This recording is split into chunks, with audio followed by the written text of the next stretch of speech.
오늘 휴일인데도 어디 먼데 안 가시고 이렇게 제 강의를 들으러 와주셔서 감사드립니다. 그리고 제가 특히 강의를 더 잘해야겠다는 생각을 하는데요.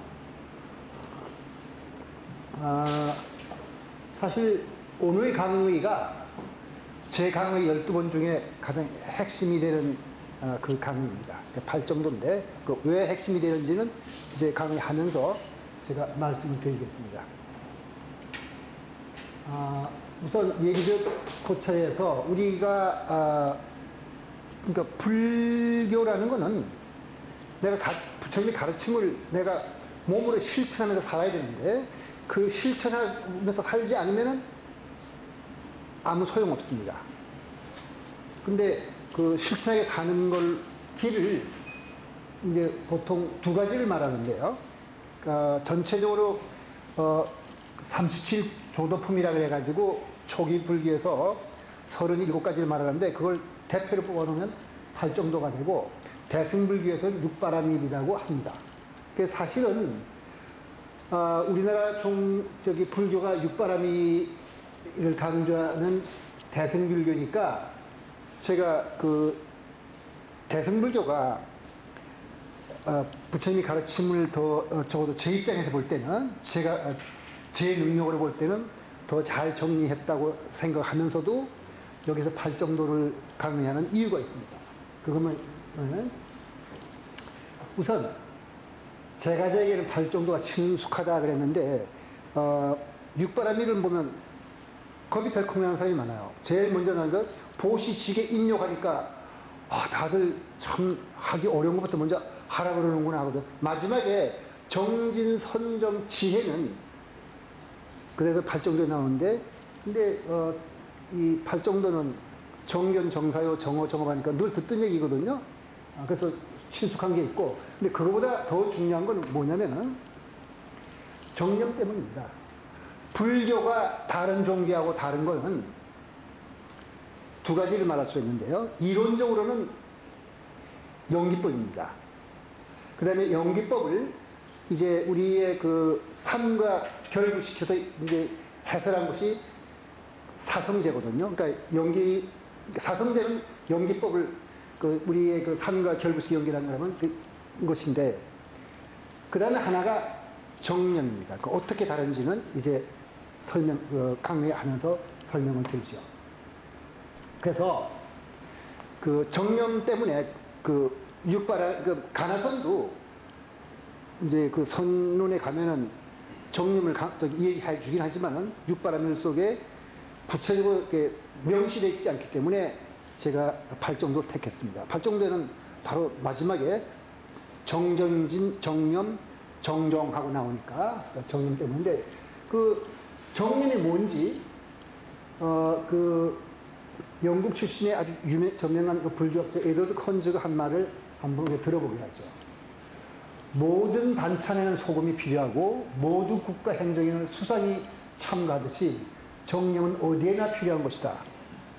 불교와 여타 모든 사고체계를 구분하는 것이 무엇이냐고 질문한다면 그것은 다르마 이론과 정념을 강조한 데 있다고 말할 것이다. 때로는 그것이 불교 자체와 거의 동일시된다. 이만큼 정념이 중요합니다. 그러니까 다르마 이론이라는 건 이제 여기서는 초기 불교에서 말하는 아비달마 불교에서 말하는 5의 75법을 말하는데 대승불교에서는 그거보다는 무상고 무아를 얘기하니까 다르마 이론을 여기서 말할 것보다도 정념은 그렇게 중요한 겁니다. 정념은 앞으로 이 강의에서 얘기하죠. 정념 수행 없이는 선은 이 세상 종교라면 다 선이 있습니다. 기독교, 이슬람, 그 다음에 힌두교, 도가, 그 다음에 우리 공자님이 가르침도 다 나름대로의 명상이라고 할까 선이라는 게 있는데 불교 선이 특별하게 다른 선과 다른 것은 정념 때문에 그렇습니다.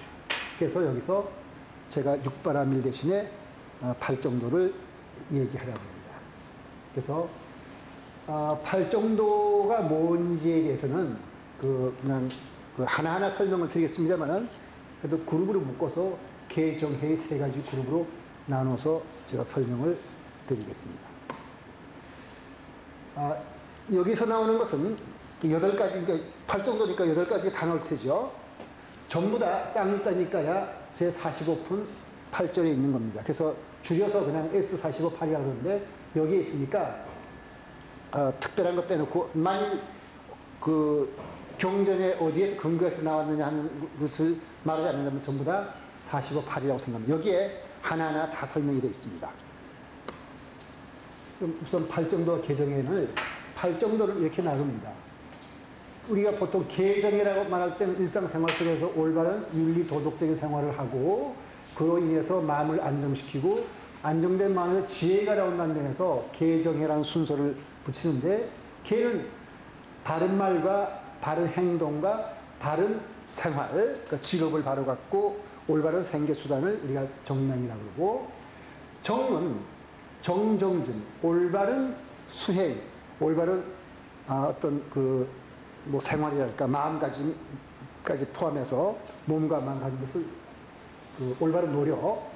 그 다음에 정념은 지금 설명하지 않겠습니다. 이건 굉장히 까다로운 개념이 돼가지고 우리나라 지금 불교, 초기 불교 하는 학자들 사이에서도 또 옥신각신하니까 이건 좀 이따 설명을 드리기로 하고요. 정정, 이건 그야말로 올바른 삼매, 올바른 선정이라고 할 수 있고, 그다음에 해가 정견, 뭘 사물을 바로 보고 바른 생각을 하는 건 거죠.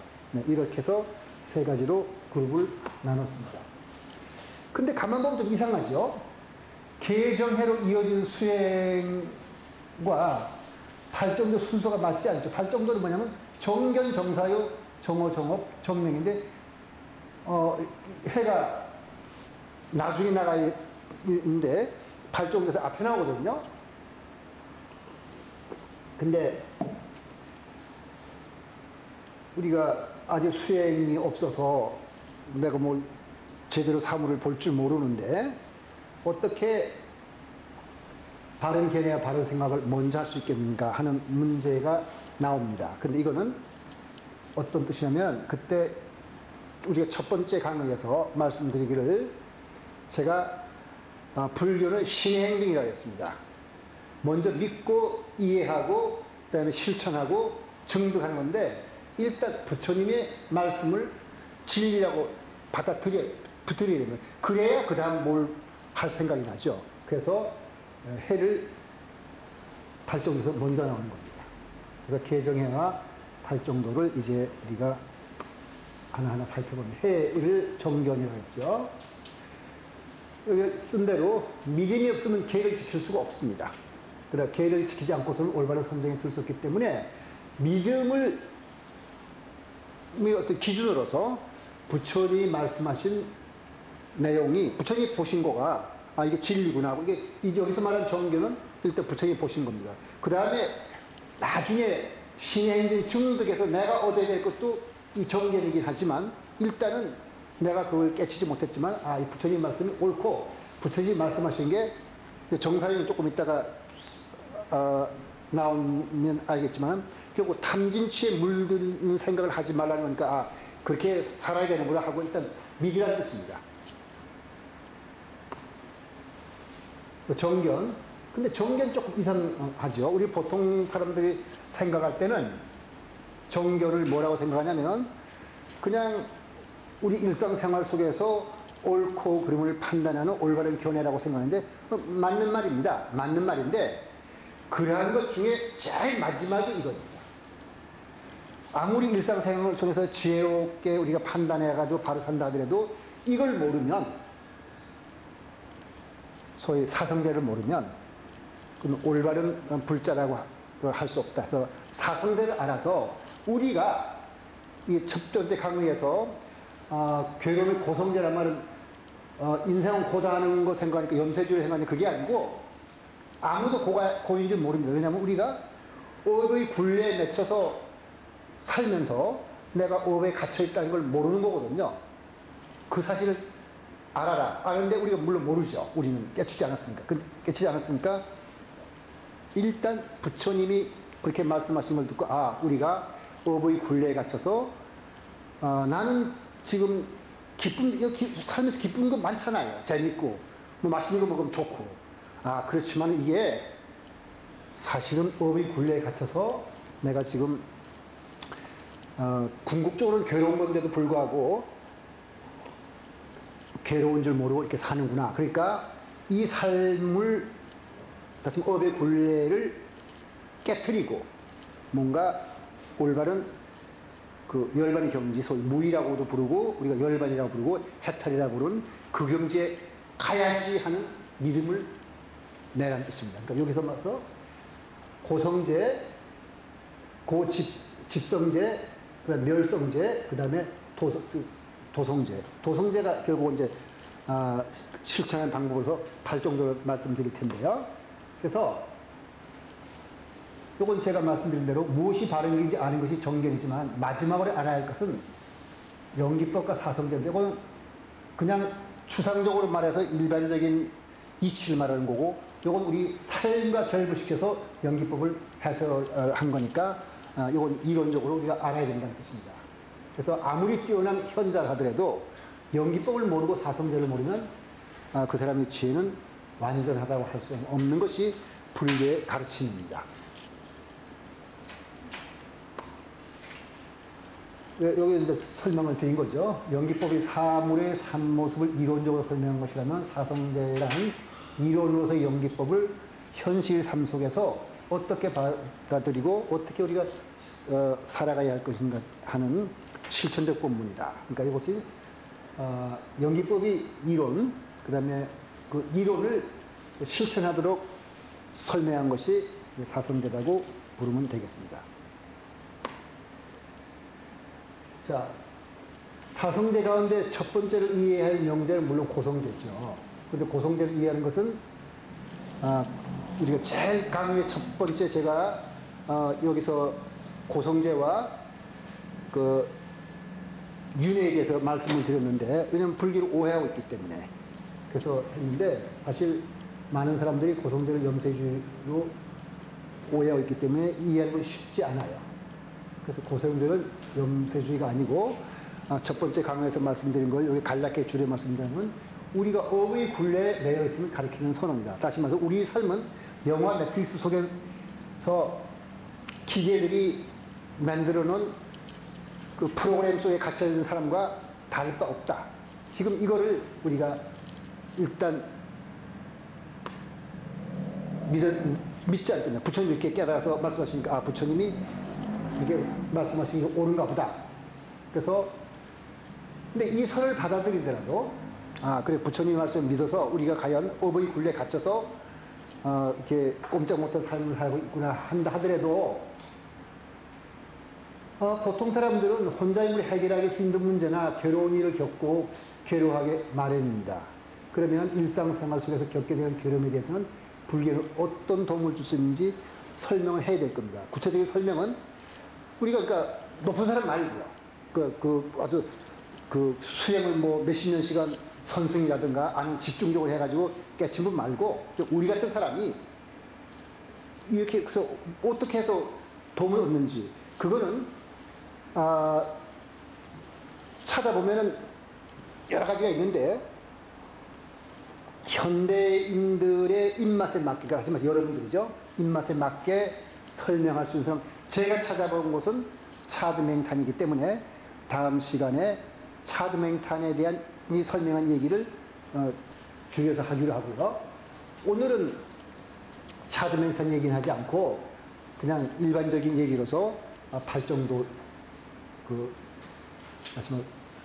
이 수행이 중요하다는 부처님의 말씀을 그냥 믿으라. 그래서 믿고 발정도가 뭔지 살펴보도록 하겠습니다. 이 얘기는 일상생활 속에 겪게 되는 괴로움에 대해서는 불교는 어떻게 도움을 줄 수 있는지, 그러니까 우리 같은 사람이에요. 그러니까 도가 높지도 않고 우리 같은 사람이 어떻게 거기서 벗어날 수 있는지.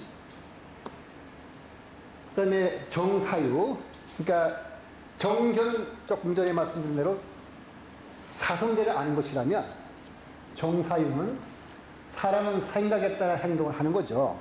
그 다음에 행동에 의해 삶의 형태와 질이 결정되게 되어 있습니다. 우리의 행동이 바로 우리 삶의 질을 얘기해 줍니다.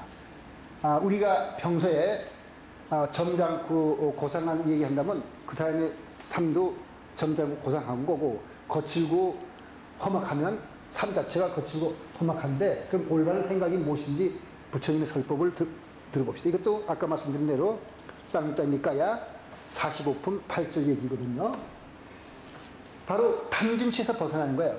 그릇된 욕망을 벗어나는 사유를 하고, 내가 일어났을 때 지금 하고 있는 일이 이게 탐심에 물든 일인지 그걸 알아차리고 그런 건 안 해야죠. 예를 들어서 내가 도박을 하고 싶은 마음이 생길 수 있어요. 보통 사람이라고. 물론 저도 옛날에는 좀 해봤는데, 물론 그 전문 도박꾼처럼 한 건 아니고, 그다음 점심 내기나 이런 걸 해봤는데, 실제로 한번 해보니까 되게 재밌더라고요. 그런데 그럴 때 거기 빠지는 사람이 있거든요. 그래서 강원랜드에 가서, 저는 강원랜드 어디인지도 모르니까 전문 도박꾼이라고 생각지 않으실 테고요. 근데 가서 빠진다면 그 탐심이라든가 그랬던 욕망에 빠진 거니까, 그런 마음이 끓일 때 이건 정말 잘못된 마음이라는 걸 알아채리고 안 하도록 하는 거. 그 다음에 분노를 여인 사유라고. 그러니까 탐진치를 말하는데, 분노를 여인 사무를 하고 폭력을 여인 사유를 하면, 그러니까 화내고 썩내는 거. 여기서는 탐과 치는 어리석은 마음을 얘기하는 거죠.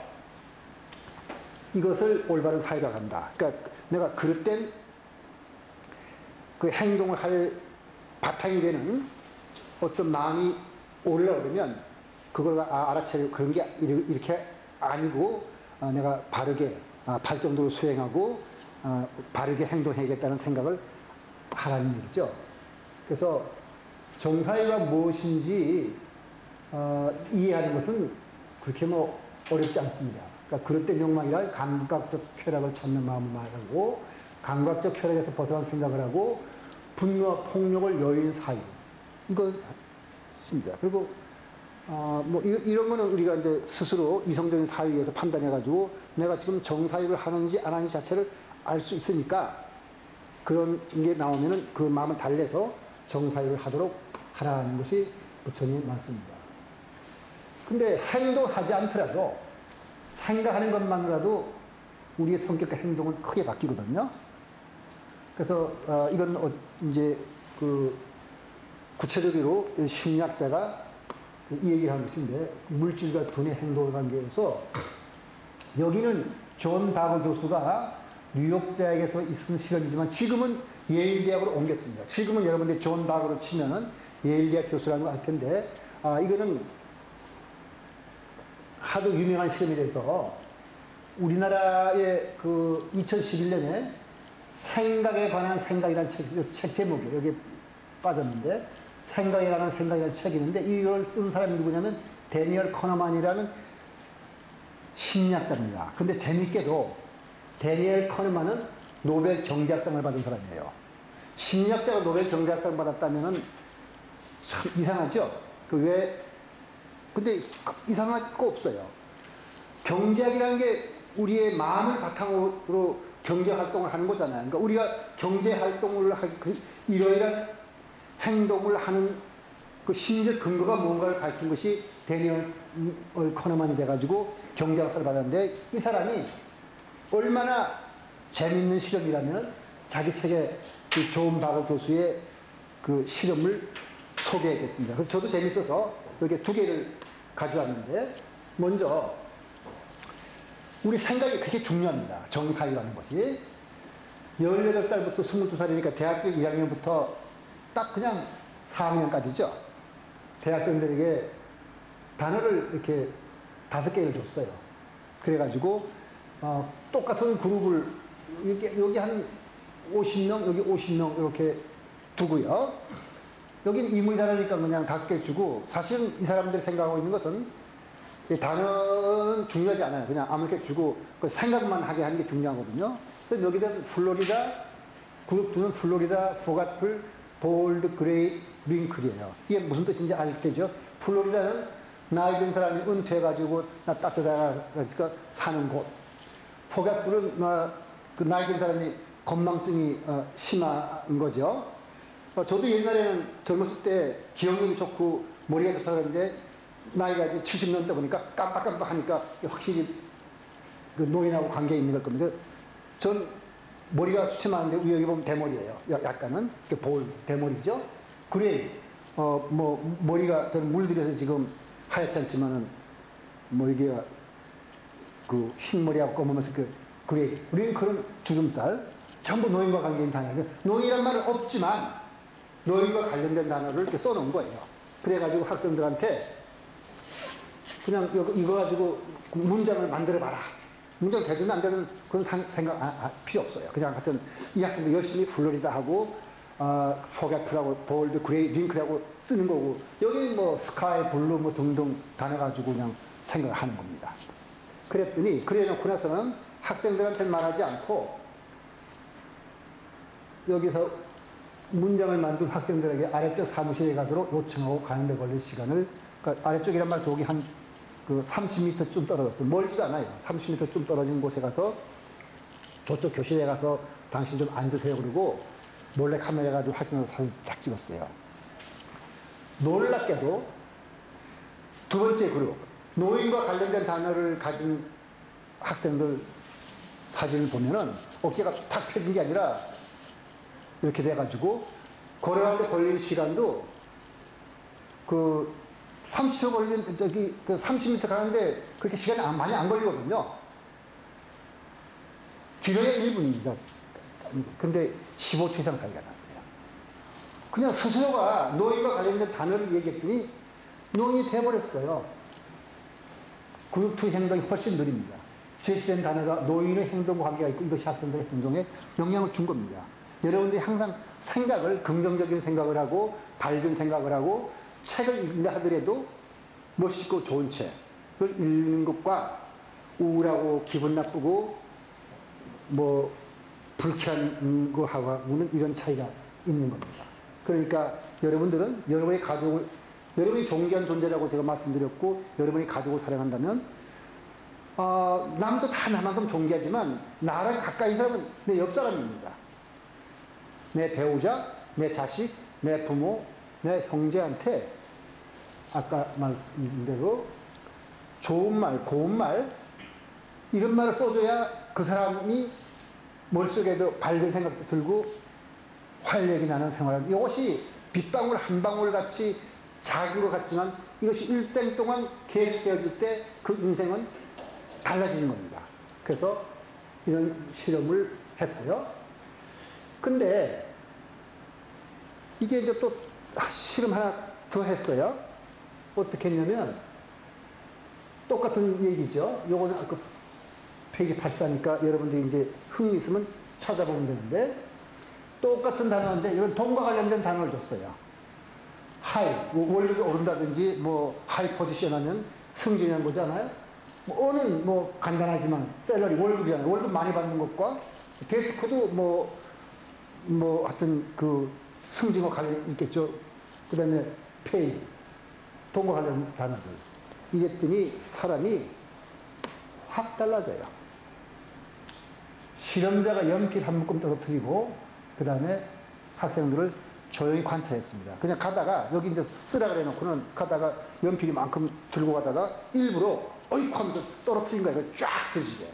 그랬더니 어떤 일을 하냐면 그룹 안이 다시 말해서 지금 이렇게 돈과 관련 단어를 생각하는 사람들은 도와줄 생각을 안 하는 거예요. 물론 뭐 몇 사람은 주기도 하고 좀 뭐 주어줘도 건성으로 이렇게 뭐 이렇게 하는 거. 그 다음에 이렇게 돈과 관련 없는 단어를 갖고 있는 사람들은 이렇게 주워서 이렇게 주는데 아주 이렇게 눈에 띄게 자랐습니다.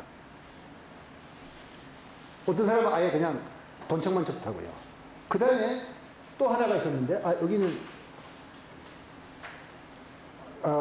제가 여기다 쓰지 않았네요. 하나 더 얘기하죠.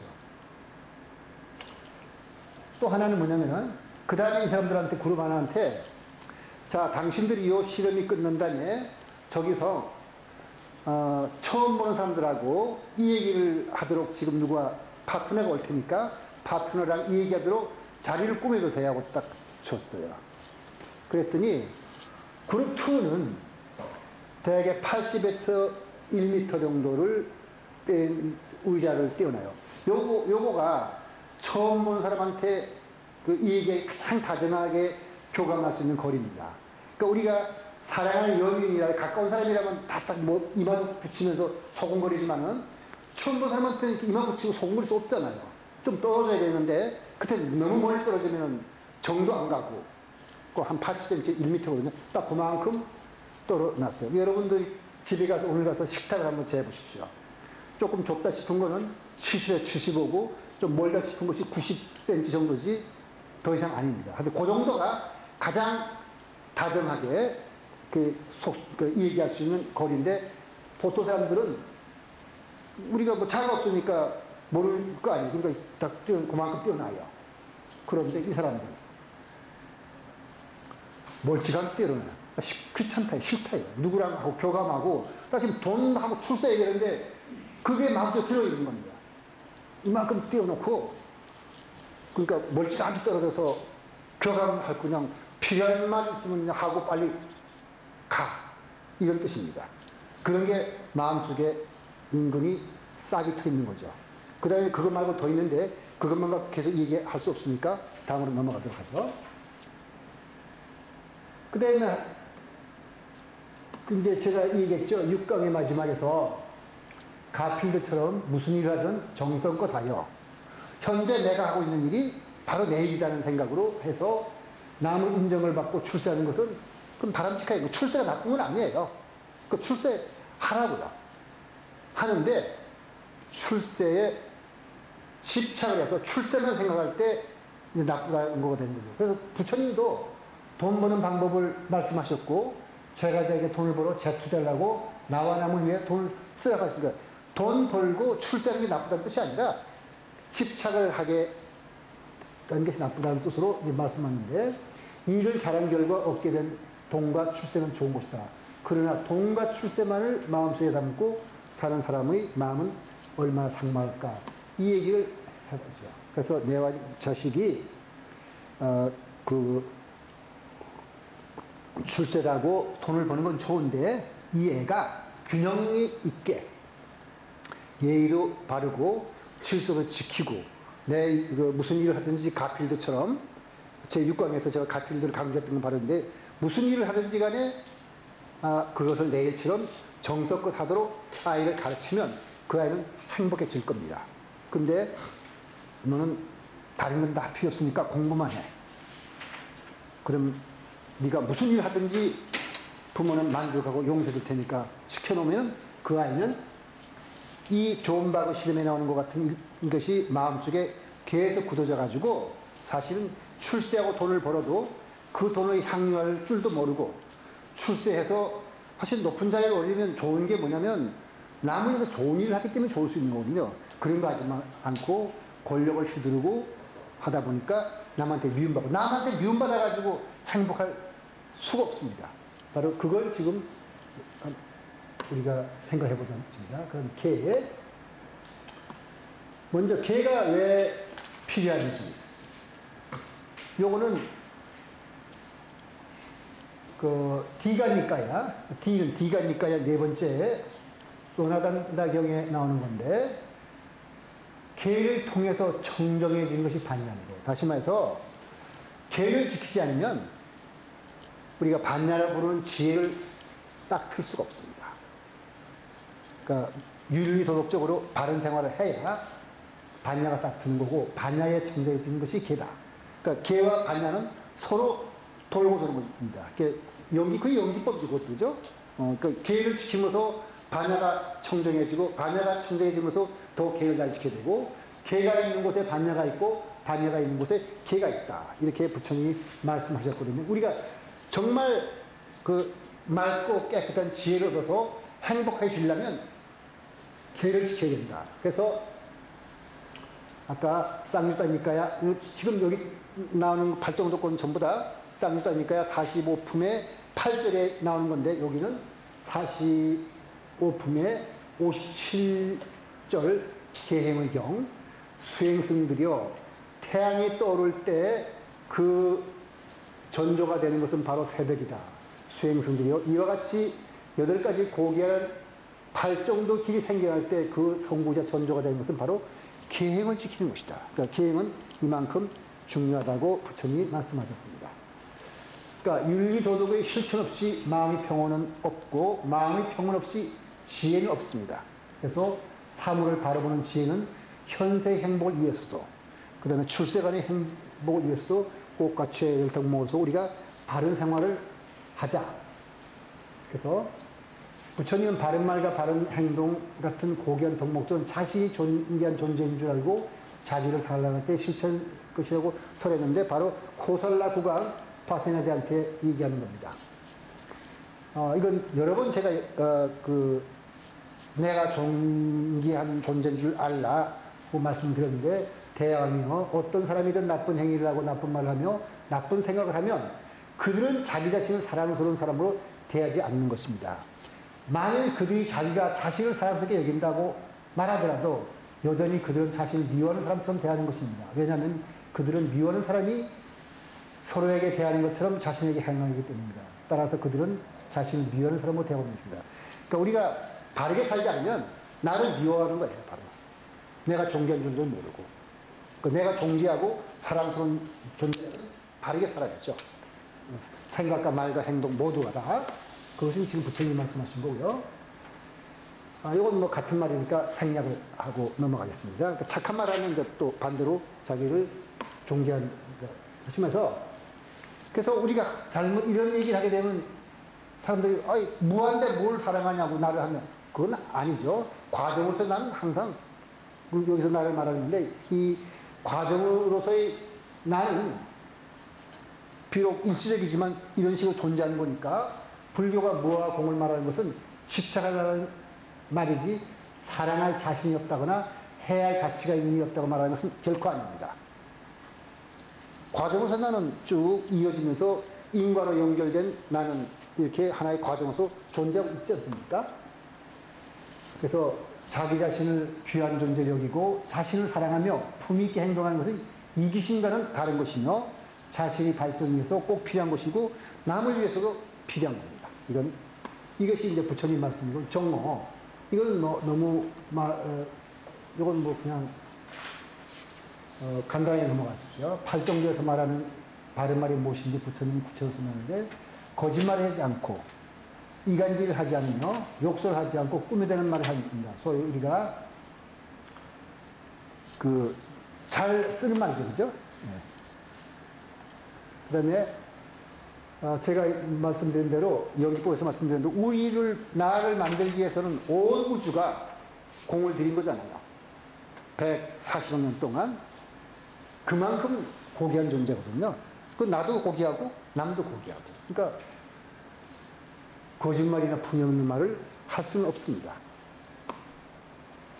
그 다음에 욕설이나 험한 말은 상대방에 상처를 주고 폭력에 해당하는데 여기가 제가 우종민 교수의 뒤집는 힘이라는 데 보면은 이런 말을 여기서 했는데 한 번 더 하죠. 요즘 젊은 사람들이 여러 가지 제가 다닐 때보다도 좋은 점이 많긴 한데 제가 염려하는 것은 너무나 말이 험악한 겁니다. 그래서 여기서 늘 같은 말을 제가 하게 돼요. 강의 듣는 사람들은 여러 번 듣는 셈이 되지만 간단하기 때문에 그 말하는데 짜증나. 그 말은 못 써요. 우리 뇌는 모든 게 가치 중립적이기 때문에 듣는다고 그냥 받아들입니다. 짜증나? 근데 짜증나는데 보면 짜증나는 물질 뿌리는데 멀쩡하고 보면 이거 안 되겠네. 짜증나는 물질 확 뿌려버립니다. 그럼 진짜 짜증나거든요. 진짜 짜증나면 뭐 되는 일 없죠. 그 다음에 요즘 학생들이 또 하는 것 중에 하나가 재수없어 하는 말도 하는데 재수없으면 우리 말 듣자마자 머리는 가만히 재수가 없단 말이지. 근데 재수없는 물질이 안 뿌렸거든요. 그럼 재수없이 뿌려요. 그래서 무슨 일 하게 되면 실수하고 재수없이 만들어 주거든요.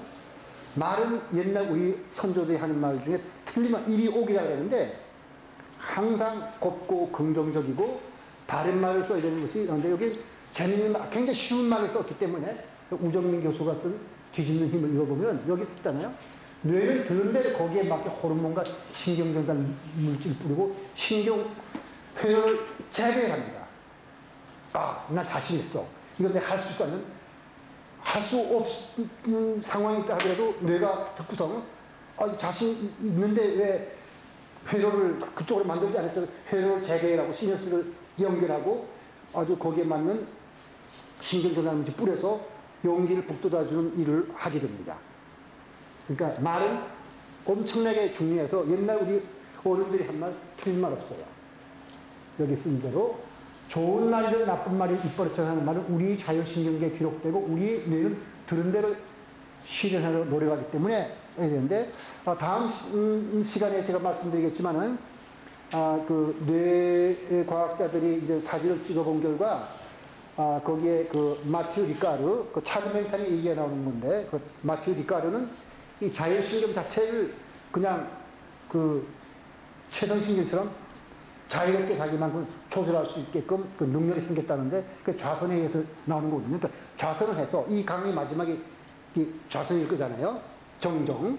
그러니까 좌선을 하면 이 자율신경계도 우리가 통제할 능력이 생긴다고 합니다. 정업. 정업은 바른 행동을 뜻하는데 거침말하는 사람의 마음은 거칠 수밖에 없고 마음이 거친 사람은 그 행동이 거치기 마련이십니다. 그죠? 그래서 거친 마음의 소멸할지라도 꾸준히 노력하면 그 마음을 순하고 평화롭게 만들 수 있습니다. 그래서 불자들에게 다음과 같은 얘기를 하셨습니다. 살아있는 생명을 해치지 않고 도둑질을 하지 않고 삿된 음행하지 않고 이것을 바른 행동이라 한다. 이것은 소극적입니다. 그러니까 살아있는 행동을 해치지 않는 것이 아니라 자기시사를 해서 또 사무량실에서 좀 적극적으로 도와주고 도둑질 하지 않는 것만 아니라 물론 도둑질 하지 않는 것도 좋긴 한데 남한테 좀 보시도 하고 그 다음에 삿된 음행을 하지 않는 정도가 아니라 또 적극적으로 좋은 일을 하는 거 그걸 말하는 거죠. 그러니까 살도움을 보통 살도움이라고 줄여서 말하는데 그 살이란 말은 죽이지 않는 것만을 끝나는 것이 아니라 적극적으로 잘 살도록 도와주고 도둑질 하지 않는 것 정도로 끝나는 게 아니라 도와줄 수 있으면 물질적인 보수는 아니라 무대칠시라해서 그 7가지의 돈 없어도 해줄 수 있는 게 있어요. 뭐냐면 바른 말을 해주고 격려의 말을 해주고 이런 것들을 해주고 그 다음에 음행을 하지 않는 뿐만 아니라 더 적극적으로 사랑의 행위를 해주면 되는 거죠. 바로 여기 있잖아요. 보살정신은 단순히 잘못을 저지르지 않음을 뜻하지 않고 적극적인 자세로 바른 행위를 해야 거기에 감응하여 마음도 고귀한 상태에 이른다. 이렇게 그 말씀을 드렸는데 여기에 대해서 구체적으로 그럼 어떤 게 그 되는지 한번 살펴봅시다. 이건 이제 사회학자가 전부 다 그 조사를 해본 거거든요. 결국은 인간의 특징이 뭐죠? 선악이라는 게 뭡니까? 왜 우리가 자비로워해요? 남 몰래 도둑질을 해갖고 부자가 돼도 괜찮잖아요. 그런 생각할 수 있거든요. 근데 유정이라는 게 뭐냐면은 느낌 있는 자라는 뜻이거든요. 그러니까 삶의 다양함은 생명체가 고통을 느끼는 데서 오는 거예요. 바로. 그러니까 진섭의 근원이 사실은 유정이 생명체가 고통을 느끼면서 오는 거기 때문에 고의의 의미는 우리가 제12를 살펴보기를 하고 여기서는 남에게 고통을 준 이유와 남에게 좋은 일을 하는 게 삶을 한번 살펴보도록 하죠. 요거는 노예 상인들을 했던 얘기입니다. 되게 16세기부터 18세기까지, 그러니까 19세기 초까지 여기에 아프리카, 서아프리카에 있는 요게 뭐 노예해안, 곡물해안, 상하해안, 황금해안이니까 얼마나 슬픈 역사를 가진 땅이겠습니까? 여기에 나이지리아, 리비아 뭐 이쪽이 있는데 여기에 노예를 실어다가 브라질에 그다음에 쿠바, 그다음 미국, 유럽까지 갔던데 이 사람들이 어떻게 했냐면 한번 볼까요? 이런 노예선에서 타고 가면서 이 사람들도 노예 무역선의 선원들도 기도를 했습니다. 이 사람들도 기도는 하고 뭐 찬송가도 불렀어요. 그런데 이 사람들이 행동이 거칠었거든요. 어떻게 거칠었냐면 이렇게 거칠었어요. 이 사람들을 이런 식으로 성냥개비처럼 이렇게 재웠어요. 두드려 맞아서 피도 좀 흘리고 있는데 이 정도가 아니라 이 사람 그림을 보면은 이 사람들이 여기에 이렇게 한 사람 한 사람 이렇게 앉혔는데 왜냐하면 작은 배에다 가득 채워야 돈을 많이 받을 수 있잖아요. 물건 많이 싣고 와야지 받는 것처럼 사람을 물건 집어가지고 이렇게 앉혔습니다. 이게 다 이건 이렇게 됐어요. 이런 식으로 앉았어요. 이 사람들이 얼마나 괴로웠겠습니까? 그래서 이 전체적으로 보면은 이렇게 앉혀놓고요. 근데 이렇게 했을 때 이렇게 앉으니까 당연히 사람들이 이렇게 좁은 곳에다가 모아놓고 앉으면은 운동도 못하니까 아프죠. 그리고 뭐 좀 여러 가지 좀 그 선원들 짜증나는 새니까 아프면 바다에다가 던져버리고 물과 똑같으니까 던져버리고. 그런데 이 무역선 선원들의 수입이 본토에 있는 노동자 수입이 2, 3배가 되었고 많은 경우에는 10배가 된 사람도 있었는데 한 사람도 그러면 놀랍게도 그 생을 편안하게 행복하게 지낸 사람이 없었다 그래요. 왜냐하면 본토에 와갖고는 뭐 일단 본토에 와야 될 테니까 배에서 쓸 거 없으니까 본토에 와서는 술집에 가서 술 마시고 이 사람들 카트라스라는 칼 차고 다니니까 썩나면 칼 빼봐서 자기들끼리 찌르고 이렇게 살다 보니까 인생이 그 편할 리가 없죠. 남의 거친 행동을 할 때는 그 거친 행동하려면 내 마음이 거칠어지고 내 거친 마음으로는 또 거친 행동해서 이게 악순환이 되풀이됨으로써 내 삶이 망가지는 거예요. 여기서 행복한 삶을 산 사람은 거의 없은 정도가 아니고 굉장히 거칠고 불행한 삶을 살았다고 합니다. 바로 노예들에게 비인간적으로 난폭하고 거칠게 대한 행동이 그대로 이 사람들이 마음에서 평화, 온유함을 제기했기 때문에 이 사람들의 생활은 거칠 수밖에 없어요. 그러면 이 노예한테만 그런 게 아니라 바로 내 동료, 내 이웃한테도 마찬가지입니다. 그러니까 내가 만나는 사람, 내 가족. 그래서 시작은 내 가족부터 해야죠. 내 가족부터 내 배우자, 내 자식, 내 부모, 내 형제, 나의 이웃들한테 부드럽고 착하고 올바른 말과 행동을 해주면 그 복은 다 나한테 돌아온다. 이것이 지금 8정도의 내용입니다. 왜냐하면 신경회로가 그렇게 되니까. 신경전달 물질을 그렇게 뿌려주고요. 여기 봅시다. 평화가 없는 마음에서 어떻게 행복을 우리가 찾겠습니까? 고통을 당하는 자에게만 고통이 되는 것이 아니라 남에게 고통을 준 자기 자신에게 되도록이 되어 있습니다. 그게 바로 영기 이치죠. 우리 상원이 말했으니까. 그러면 여기는 정말 존경스러운 선생님이었기 때문에 제니 캡스 선생님이기 때문에 제니 캡스 선생님에 해당하는 모델은 다음 시간에도 어떤 김 선생님이랑 여 선생님 얘기를 할 텐데 이건 조세핀 김은 한국 사람으로서 하버드대학 교육대학원 교수가 된 사람인데 그 교실적 자존감에 있는 내용을 내가 그대로 베껴서 지금 여러분들한테 이 얘기를 들려드릴 겁니다.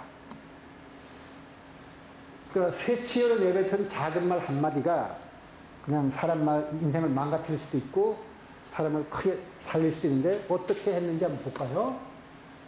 조세핀 박사는 8살의 부모를 따라서 시카고로 이민을 갔습니다. 영어는 한마디도 모르니까 애들이 놀아줄 수도 없고 그냥 벙어리 취급해버리니까 4년 때까지는 그냥 랩터에 살았어요. 그렇게 되면 두뇌가 망가집니다. 두뇌 회로가 시냅스 연결이 안 돼가지고 이제 망가지기 직전인데 그런데 제니 킵스 선생을 만났어요.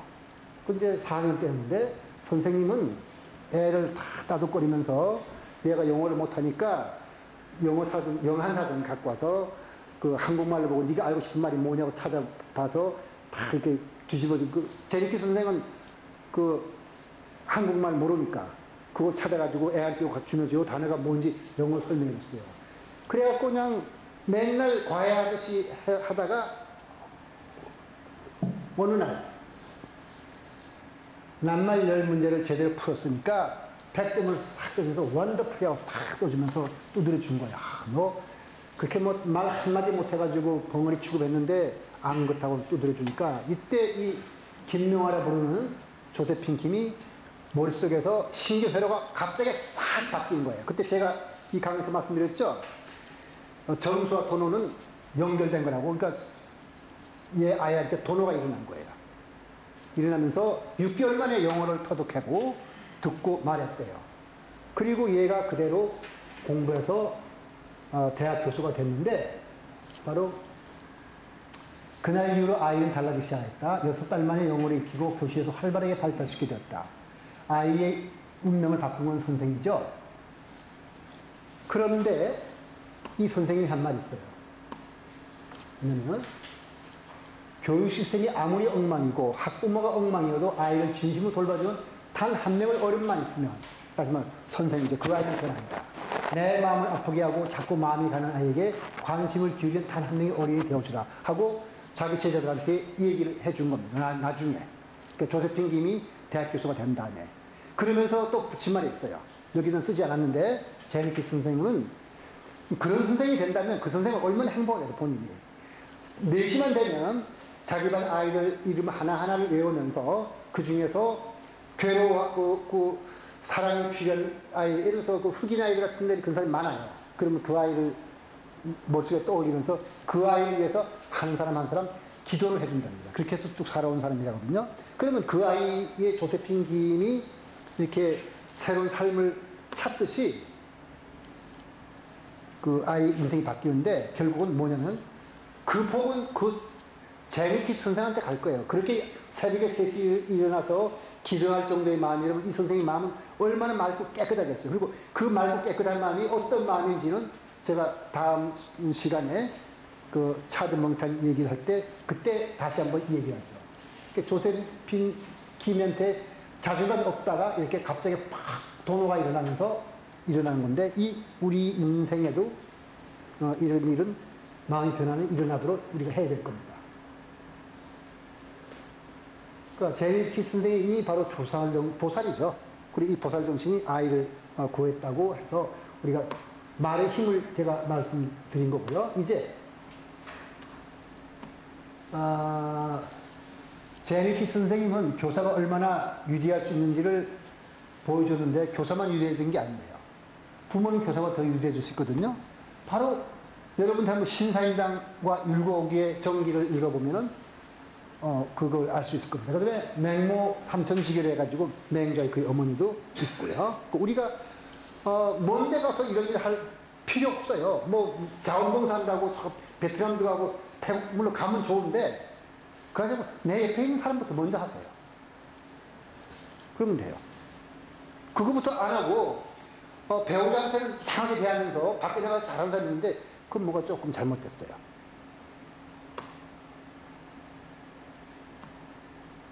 그 한순간 생각을 돌리면 그게 되거든요. 사실 그 어려운 거 아니니까 이거부터 하라는 게 제 말씀이 아니고 부처님 말씀입니다.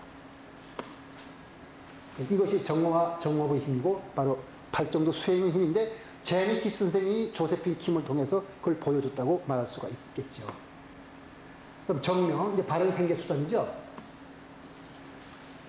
그러니까 정명은 바른 직업을 갖고 바르게 생계를 유지하는 건데 부처님의 설법을 들으면 삿된 방식으로 생계를 꾸려나가지 않고 올바른 방식으로 생계를 유지하는 것이다. 그러니까 삿된 방식으로 생계를 꾸리는 것은 도둑질을 하거나 사기에 쳐서 재물을 얻는 것은 물론 담합이나 독과점을 폭년치는 어떤 부도덕한 방법으로 투기하는 것도 안 되는 거죠. 그러니까 상품이나 서비스를 제공하고 대가를 받는 거는 부처님이 막 하라 그래요, 우리 보고. 저기 니까에 보면 그 다음에 이제 그걸 골라놓은 책이 있는데 무소유로는 행복해 줄 수 없다는 책이 있는데 거기 보면 부처님이 제가 돈 벌고 잘 사는 법을 가르쳐 줍니다. 그러니까 삿된 경제적 행위가 잘못된 거라고 부처님은 말씀하십니다.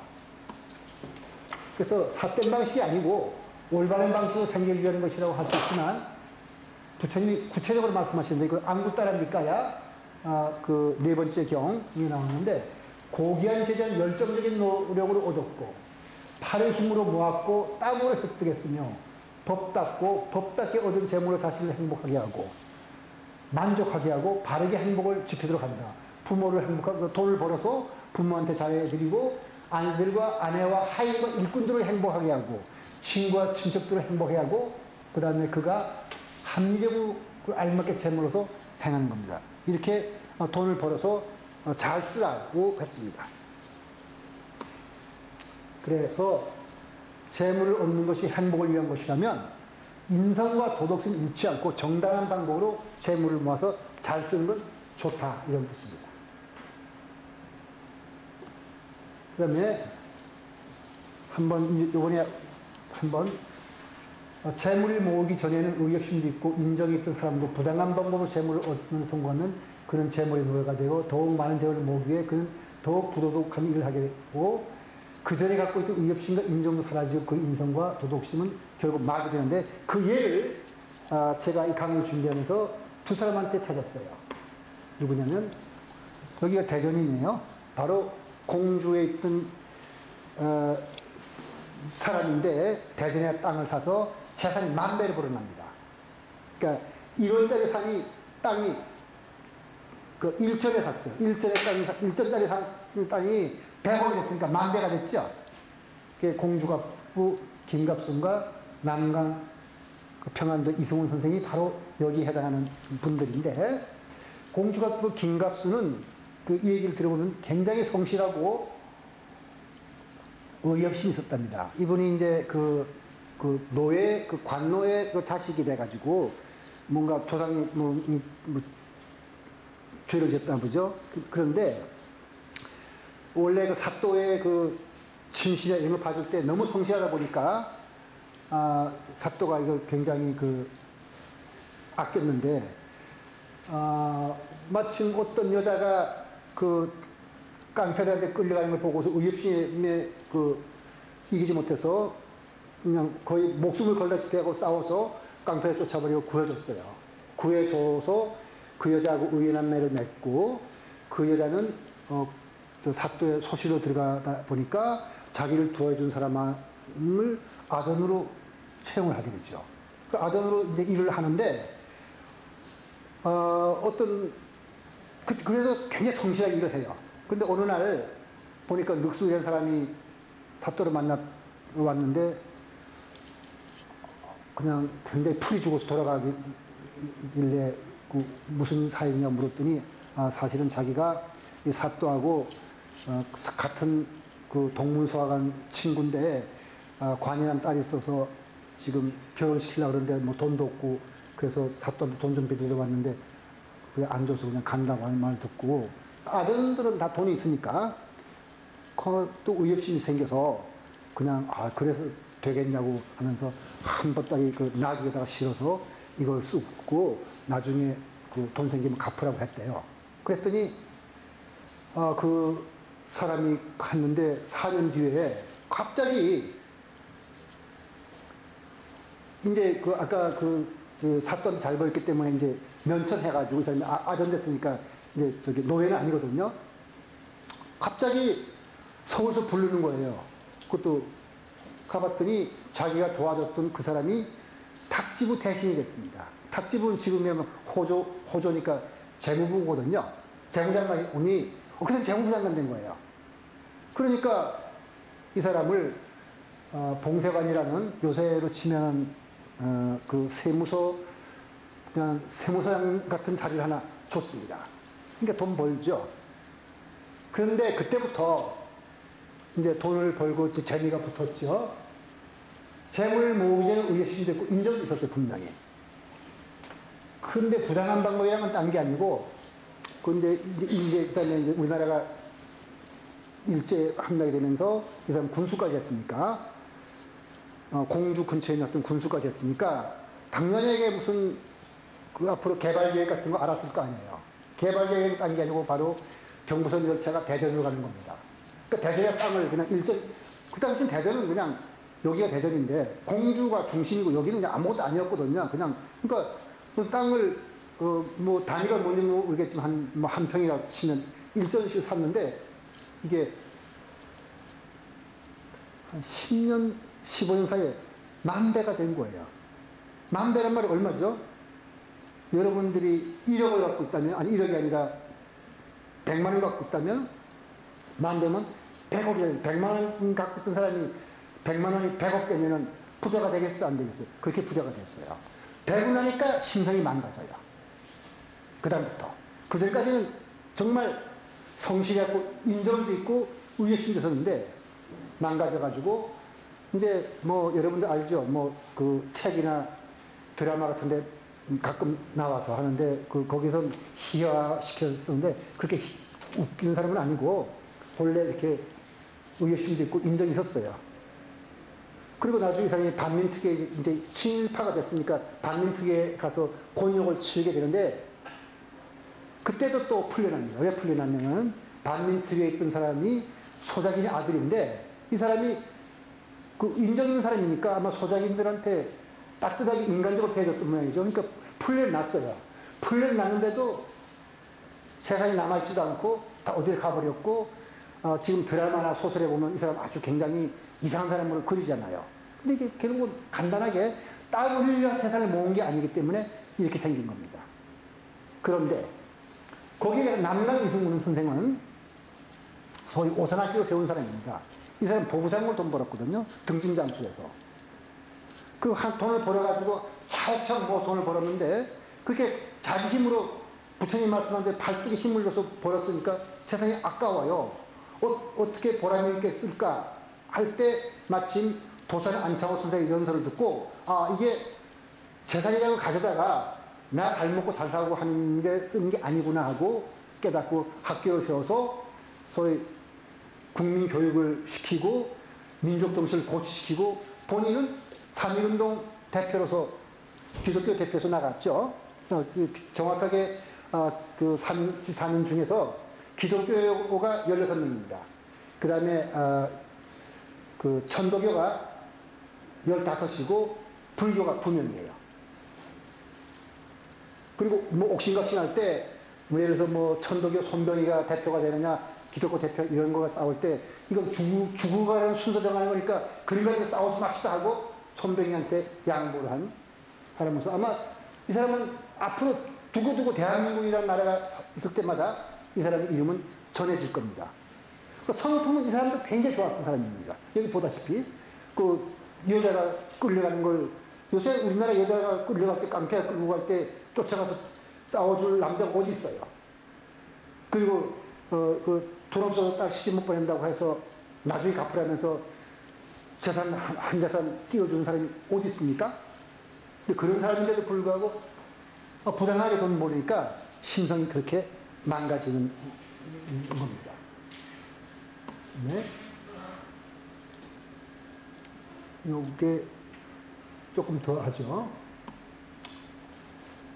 자, 과학적 예술가는 사기꾼 수도 있고 성질이 형편없이 거칠 수도 있지만 그래도 그는 뛰어난 업적을 남길 수가 있어요. 과학적 진리는 윤리 도덕까지는 상관이 없거든요. 그러나 불교적 진리를 이렇게 찾아낸 자가 사기꾼이나 거친 성질서라면 그는 그가 찾던 진리를 볼 수가 없어요. 그거는 먼저 마음을 안정시켜야 되거든요. 그러니까 마음을 안정시켜서 꼭 필요한 수행이 정정진과 정념 및 정정인데 먼저 정정진이 나왔어요. 자, 불교에서 마음을 안정시키려 있는 목적으로 가장 많이 사용하는 법이 선이고 바로 행주자와 모든 것이 우리가 선이라고 하지만은 보통 선이라고 하면 자선을 말하죠. 근데 그 부처님이 원래 요기거든요. 그 요가 수행자예요. 그래서 문이란 말이 석가문이란 문이란 말은 요가 최고 경지인 사람 문이라고 그러는데 근데 요가 수행을 해서 최고 경지에 이르면 안정된 마음이 이르지만 산매에서 나오면 다시 옛날이에요. 그래서 왜 이렇게 되나 하고 살핀 끝에 사물의 참모습을 바라보지 않고서는 그 해탈할 수 없다는 걸 깨달았습니다.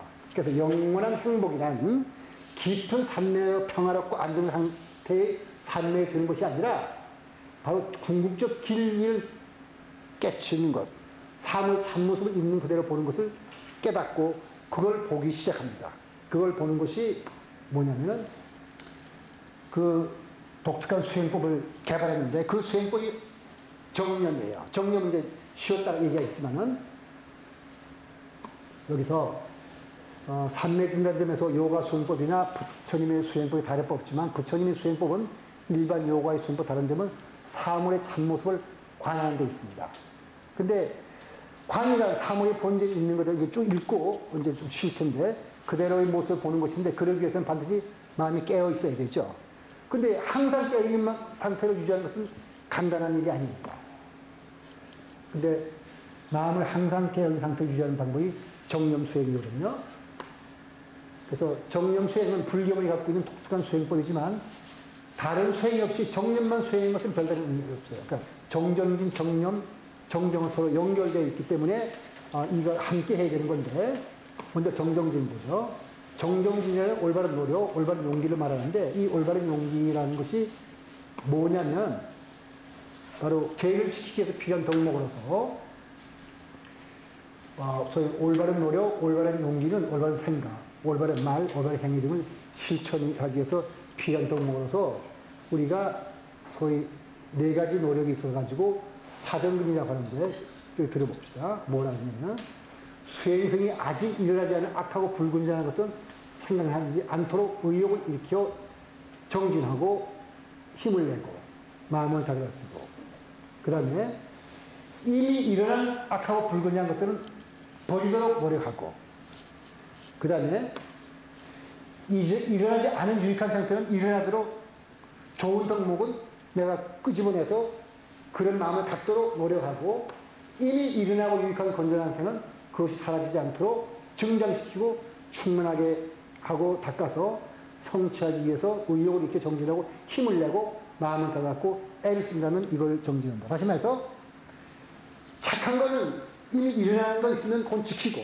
일어나지 않은 것은 불러들이고 악한 거는 이미 내가 하고 있다면 하지 않도록 하고 그 다음에 아직 하진 않지만 그런 가능성이 있으면 그 가능성을 없애버리도록 노력하는 것이 그것이 올바른 정진이라고 했습니다. 그래서 여기서 말한 대로 철야정진은 좋은 것이거든요. 그렇지만 무턱대고 철야정진 하는 것이 아니라 바른 생활하고 바르게 살도록 노력하고 바르게 사는 것이 정정진으로서 이게 먼저 있어야 돼요. 그러니까 이 정정진을 잘못 해석해가지고 용맹정진한다 생각하는데 그건 아니고 먼저 바르게 사는 겁니다. 그 다음에 철야정진을 하죠. 여기 이제 이건 뭐 설명드렸으니까 그냥 넘어가겠습니다. 넘어가고 여기에 부처님이 설한 정정진이 불교의 업설이 숙명론과 어떻게 다른지 설명해 주는데 수행을 통해 고를 내릴 수 있다는 것은 업을 인간이 자유의지로 통제할 수 있다는 말이 되죠. 그러니까 업에 끌리지 않아요. 연기사에 있는 원인 없는 결과는 없지만 바로 나의 그 올바른 노력으로 인해서 결과를 내가 바꿀 수 있다는 뜻입니다.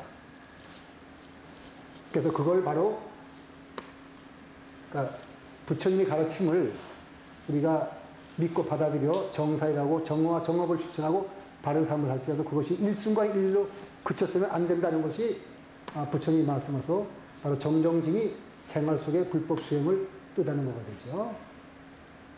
이건 이제 그냥 평상심 돌아가는 거니까 그냥 평상심에서 바르게 살도록 노력하는 것이 수행입니다.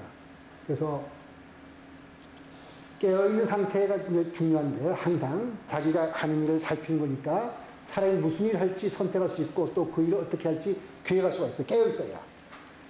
그 사람이 꿈을 꿀 때는 자신이 하는 일이 내가 하는 일이긴 하지만 내 마음대로 안 되잖아요. 그러니까 항상 깨어있는 게 중요한데 그게 바로 정념이라고 했죠. 그래서 무엇을 선택하거나 하고 싶은 사람이면 무의식의 지배에서 벗어나야 되죠. 그 무의식의 지배에서 벗어나려면 깨어있는데 잠에서 깨어나는 데서 무의식의 지배를 벗어나는 건 아니거든요. 왜냐하면 눈을 깨어있지만 우리는 나도 모르는 그 무의식 속에 있는 마음에서 그 끌려다니니까 여기 있었죠. 잠에서 깨어난 사람은 자신이 깨어있다고 생각하지만 사실은 깨어있는 순간은 그렇게 짧아요. 마음이 산만하기 때문에 사람이 한 가지의 마음을 두고 있더라도 마음은 금방 다른 곳으로 향하고 몸과 마음이 따로 놀고 있거든요. 그래서 바로 산만하다는 것은 주의집중이 잘 안 되는 뜻이고 무시 활동하는 뜻인데 사람은 무엇에 집중하려고 할 때가 아니면 자신이 지금 무엇을 하고 무슨 마음을 갖고 무슨 생각하는지도 모르게 우리는 사실은 제대로 살지 않고 무시에 끌려 있습니다. 그러니까 꿈을 꾸면서 사물의 참모습을 볼 수 있는 것 같은 이치로 산만한 마음으로는 사물의 참모습을 볼 수가 없어요.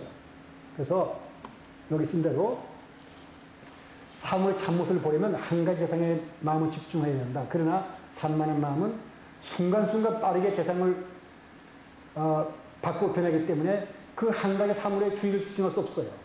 그 사물이 돌멩이나 깡통처럼 변하지 않는 것이라면 주의가 산만하더라도 산만한 대로 보고 또 보면 사물의 본질을 알아낼 수 있지만 사실 사물은 그렇게 기다려주지 않습니다.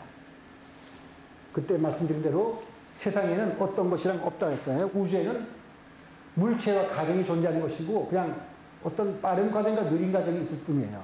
우리 삶과 우주는 과정도 역사라고 말씀을 드렸기 때문에 그렇기 때문에 한순간이라도 집중하지 않으면 부지불식간에 사건은 지나가 버리고 사건이 지나가 버리고 나면 사물의 본질을 볼 수가 없어요. 따라서 마치 영화의 중요한 놓치고 나면 영화의 줄거리를 알 수 없는 것처럼 그래서 우리는 마음을 잘 가다듬어서 사물을 바로 봐야 되거든요. 그 바로 보게 하는 것이 정념입니다. 그거는 이제 쉬었다가 하도록 하죠. 요건 이제 뭐 같은 말 계속해서 노력한 거니까 이 수행법의 정념이니까 정념 수행이 뭔지는 이제 쉬었다가 하도록 하죠. 쉬도록 하겠습니다.